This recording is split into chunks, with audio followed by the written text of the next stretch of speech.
Jangan pakai Ustaz.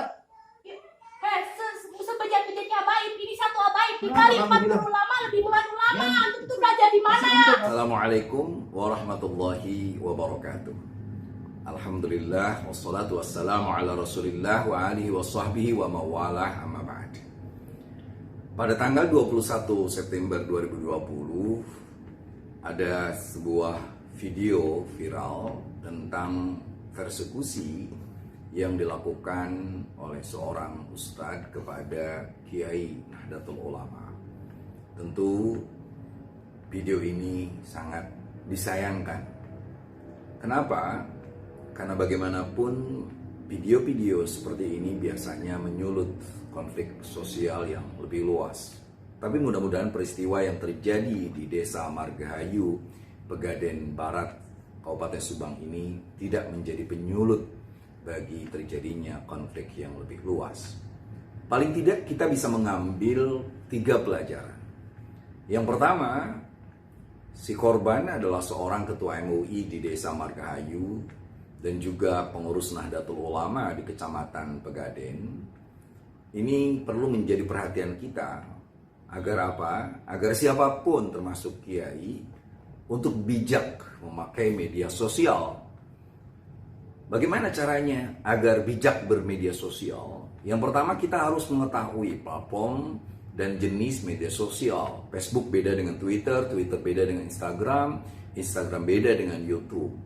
Masing-masing punya karakter masing-masing. Tapi apapun platformnya, media sosial adalah alat untuk menebar kebaikan. Media sosial adalah alat bagaimana kita menyebarkan nilai cinta kasih, termasuk melakukan perubahan di tengah masyarakat. Begitu banyak media sosial bermanfaat bagi nilai-nilai kemanusiaan, nilai-nilai cinta kasih. Kita bisa melihat bagaimana para petani bisa men-share kesuksesannya dalam bertani lewat media sosial. Dan begitu banyak dakwah-dakwah yang positif seperti yang dilakukan oleh Gus Baha, Kiai Quraisy Shihab, dan juga Ustadz Adi Hidayat dengan media sosial. Itu yang pertama. Yang kedua, media sosial itu selalu punya efek. Ini bahaya kalau orang tidak tahu. Ingat, penggunaan media sosial yang salah kaprah akan punya konsekuensi hukum dan juga konsekuensi sosial. Kita diingatkan oleh Undang-Undang Elektronika dan Transaksi Elektronik. Bagaimana informatika dan transaksi elektronik, bagaimana hampir tiap saat selalu ada orang yang kena dengan undang-undang itu. Makanya hati-hati selalu untuk sharing sebelum sharing.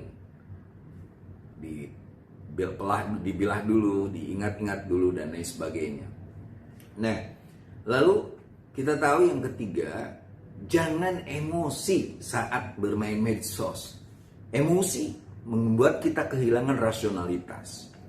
Siapapun dia, kalau sudah di depan medsos dia emosi, wah dia tabrak kiri kanan, dan yang terjadi dia baru menyesal ketika dia sudah berhadapan dengan hukum. Dan ingat, jejak digital itu agak sulit dihapus. Kita mungkin sudah menyadari kesalahan, tapi jejak digital membuat kita tidak bisa berkata-kata. Ini yang disebut oleh Al-Quran, Al-Yawma nakhtimu ala afwahim wa tukallimuna aydihim wa tashhadu arjuluhum bima kanu yaksibun. Mulut kita bisa terkunci. Dan yang ngomong itu adalah tangan nih. Tangan yang berbuat salah ini akan ngomong bahwa saya pernah men-share berita bohong, bahwa pernah menulis medsos yang hoax, dan sebagainya. Dan itu karena emosionalitas. Makanya hati-hati. Bermainlah medsos saat kita sedang tenang, pikiran jernih, dan punya ide-ide kreatif untuk sesama, untuk yang lain. Begitu pula, medsos ini menjadi hal yang sangat-sangat membahayakan bila dijadikan alat untuk menyulut konflik sosial. Makanya kalau ada orang yang sedang main medsos, sebaiknya kita selalu berpikir jernih untuk tidak lalu memancing konflik yang lebih luas. Udah berapa korban hanya medsos. Makanya Quran menyebutkannya bahwa in ja'akum fasikum binaba'in fatabayyanu an tusibu qauman bijahalatin fatusbihu ala ma fa'altum nadimin.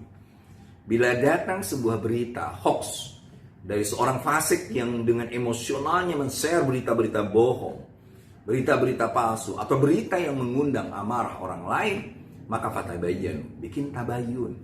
Jangan sampai terjadi sebuah kerugian hanya karena dilakukan oleh orang-orang yang tidak punya rasionalitas. Itu poin pertama, makanya kepada sang kiai atau siapapun kita, hati-hati dalam bermedsos. Kalau dia melakukan kesalahan seperti ini. Ini ibrah, the lesson moral bagi kita semua. Yang kedua, kepada ustadz yang melakukan persekusi. Sekali lagi, tabayun. Jangan mudah-mudah menelan informasi. Ayat yang saya baca tadi, saya ulang lagi. In ja'akum fasikum binaba'in fatabayyanu an tusibu qauman bijahalatin fatusbihu ala ma fa'altum nadimin. Jangan sampai kita tidak bijak. Ada orang yang memberikan informasi bahasa si A melakukan B, berita bohong nih, supaya kita langsung emosi. Apalagi melakukan tindak persekusi, mengangkat sepatu. Kita ini punya negara hukum, Ustaz. Jangan sampai kita bergerak sendiri. Kita serahkan pada hukum. Kalau memang sang kiai tadi salah, jangan lalu terhasut oleh anak-anak kecil. Mereka memang punya nalar yang berbeda dengan kita.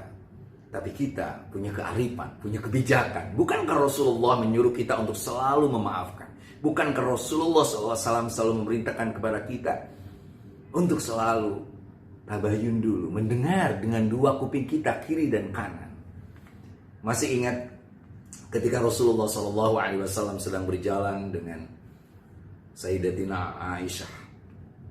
Suatu saat tiba-tiba ada orang kafir yang langsung menghina Rasulullah. Assalamualaikum ya Muhammad. Assam itu artinya racun. Maka kalimatnya itu, mampus lu Muhammad.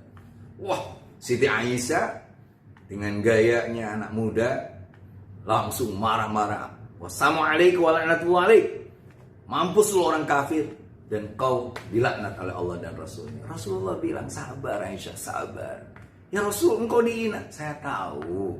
Tapi kalau kita membalas hinaannya seperti hinaan mereka, lalu apa bedanya kita dengan mereka? Jadi bagaimana saya harus menjawab ya Rasul? Kata Rasul, tinggal jawab alaika. Kalau orang kafir itu bilang assalamualaikum, mampus lu, kita cukup bilang wa alaika, lu juga. Beres kan? Itulah hebatnya Rasulullah SAW. Kita bangga menjadi umat Nabi Muhammad, seorang yang disebut oleh Al-Quran, laqad ja'akum rasulun min anfusikum azizun 'alaihi ma 'anittum harisun 'alaikum bil mu'minina raufur rahim.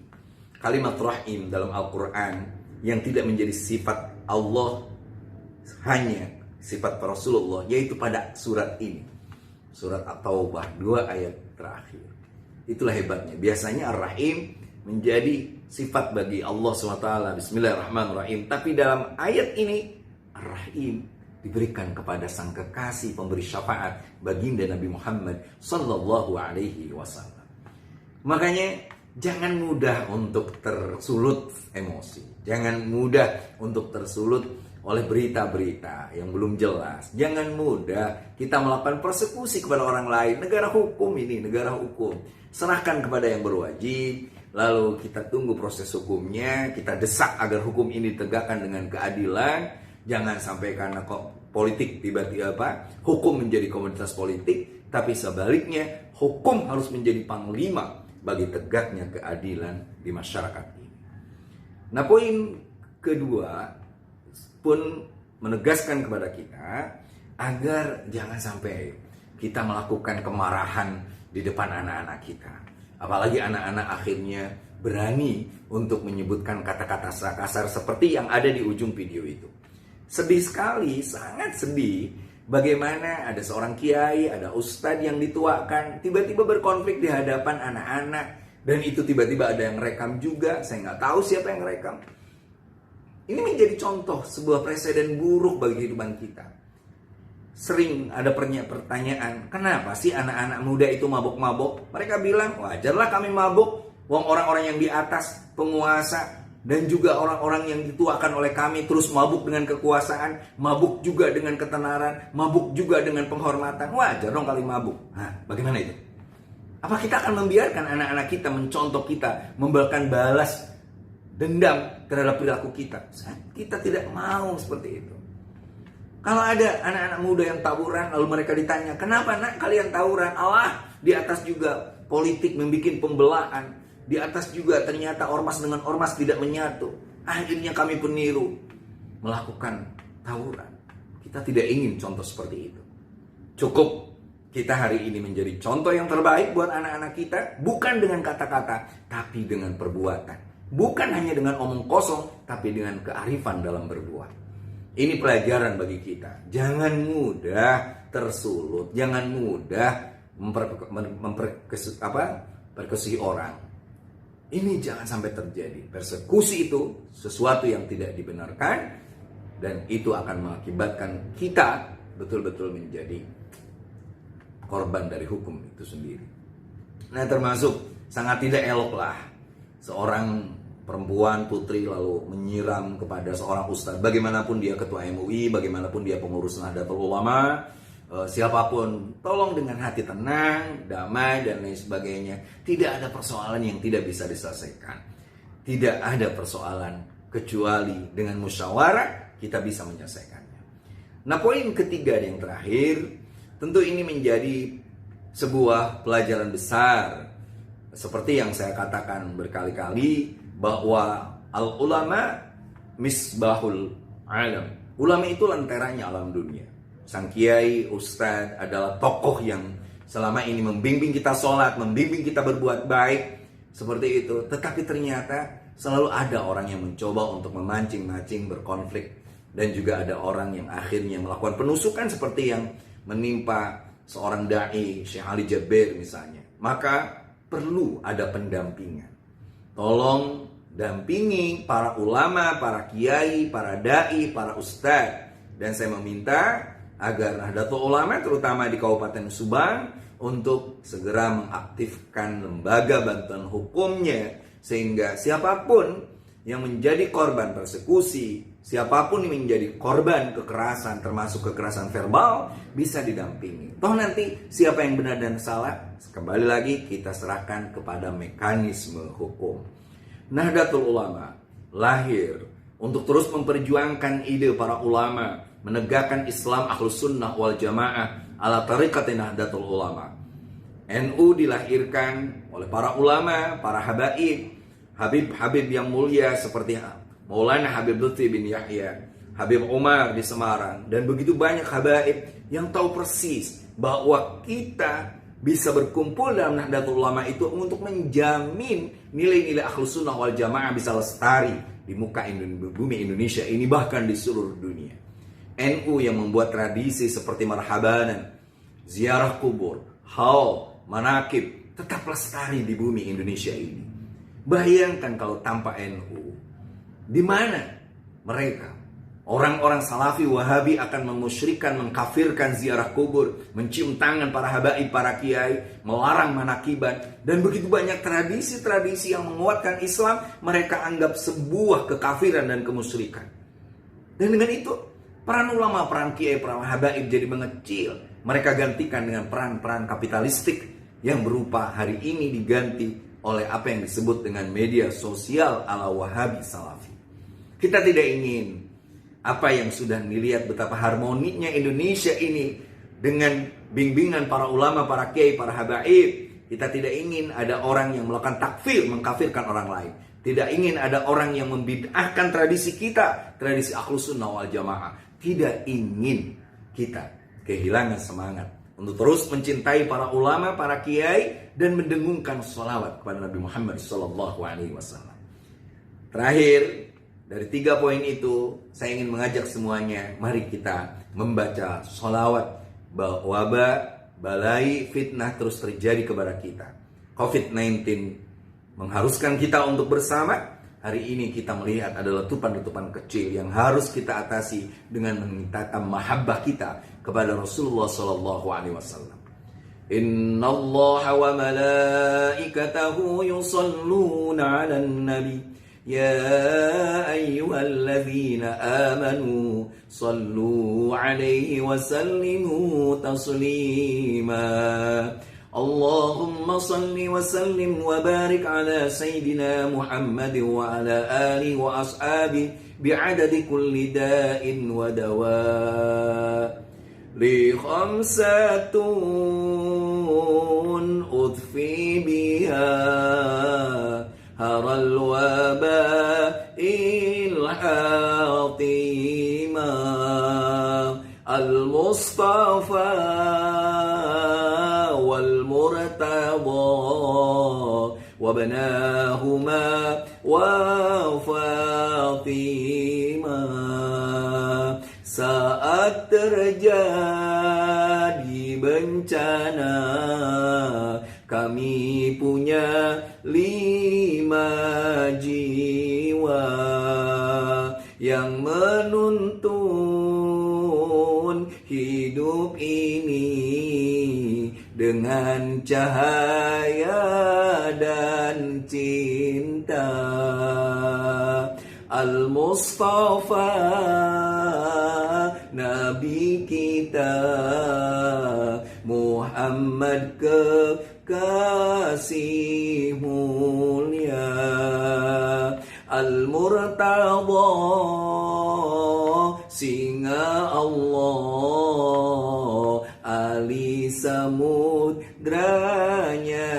hikmah, Hasan Hussein cucu Rasul, figur soleh dan berani, Fatimah Zahra putri Nabi, bidadari surgawi.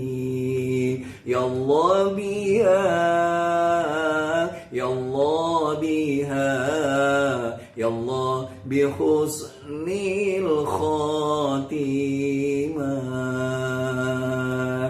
Terima kasih. Jangan lupa pakai masker, jaga jarak, cuci tangan, dan selalu menjaga kesehatan. Wallahul muwaffiq ila aqwamit thoriq. Wassalamualaikum warahmatullahi wabarakatuh.